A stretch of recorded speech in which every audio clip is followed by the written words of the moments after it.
Dad just bought his son a brand new set of pajamas, but the boy suddenly broke down into tears. At only 3 years old, he suddenly realized that his father was going to leave him. Even during breakfast that morning, he just wanted to taste the leftover yogurt from his dad, but John shouted at him not to touch it. No, don't use my spoon. Told you it's rude. 3-year-old Michael was frightened by John. He just couldn't understand why his father had suddenly changed. He also noticed that it wasn't just his father's temper that had changed, but he was frequently taken to meet unfamiliar families, as if he were being left behind. Later, John dropped Michael off at daycare and went alone to the adoption agency. He wanted to quickly find new parents for Michael, but the staff scoffed at him, thinking he was just an irresponsible father. John wasn't angry after hearing this. He slowly explained his predicament. I don't want him to think about it, to understand death. Not now, not yet.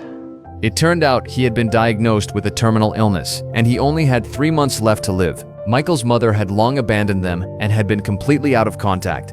John could not imagine how his son would face life alone after he was gone. After learning all of this, the staff's attitude changed as well. They showed sympathy for John and then had him fill out the adoption forms. After finishing all of this, he went to the daycare to pick up Michael, but Michael hid under a table, throwing a tantrum and sadly accused John of being late. John felt an overwhelming sense of guilt. He couldn't utter a harsh word, only kept apologizing. At work, he saw other children surrounded by toys, while his own son only had plates scattered on the floor to play with. This scene pierced John's heart even more deeply. Given his current condition, he simply couldn't provide his son with a privileged life. Soon John met the first couple interested in adopting Michael. They lived in a beautiful house with a garden. They were wealthy and respectable, promising the best education for the child, even sending him to an expensive boarding school. John listened politely, smiling politely, but the husband casually mentioned that they already had a child.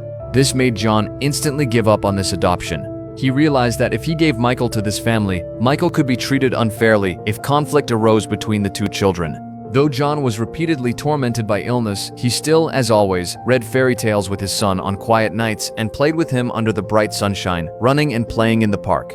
Even though Michael was only 3, he was remarkably mature for his age. Watching his father collapse on the sofa after a long day, he would cover John with a blanket and thoughtfully pour him a glass of water. Yet death kept ruthlessly reminding John, with sudden severe headaches at work, making him painfully aware that he had to prepare for his son's future. Soon they met the second adoptive family. The family was reasonably affluent because the couple could not have children naturally, and they had long hoped to have a child. During the conversation, Michael noticed a stuffed toy on the table. The husband noticed and kindly offered the toy to Michael. Do you like him, Michael? His name's Jimmy. Say thank you to Trevor. This thoughtful little gesture was undoubtedly a plus in John's eyes. But when they were about to leave, the wife coldly signaled her husband to take the toy back. John noticed this immediately and realized that all the gentleness was just a facade, hiding selfishness and stinginess underneath. Michael, Jimmy lives here. But maybe you could come and play with him another time. Thank you for letting me play with him. Bye. John absolutely could not allow his son to live in such a family. The third adoptive family was a unique one. All their children were adopted. They claimed they would treat every child equally, but a child nearby was completely ill-mannered, not only rude, but also swearing constantly. Even the youngest child looked at Michael with hostility. John looked at his son's timid eyes and knew that this family could not provide Michael with enough care. Pain surged through his brain, and severe bouts of vomiting reminded him that time was running out. Yet he was still agonizing over how to explain his impending death to his son. Little Michael couldn't possibly understand what death meant. By chance, Michael noticed a dead beetle while playing. He was curious about what had happened. John did not shield his son in a fairy tale world, but directly told him that the beetle had died. All that remained was the shell. It would never move again, nor would it feel any sadness. At this, John could speak no more, as overwhelming grief threatened to consume him. The last adoptive family was a single woman. She originally had a child, but due to extreme poverty at the time, she was ultimately unable to raise the child, and the child was sent to the adoption agency. Later, when she wanted another child, doctors told her she could no longer have children due to medical issues, and her husband had abandoned her because of this. Yet she still hoped to adopt a child. She would give all her love to the child, fulfilling her dream of being a mother. She poured out a bag of candy on the floor while talking, playing together with the child. John finally showed a long-lost smile. Although her financial situation was not great, John could see clearly that the woman's eyes were full of affection for Michael.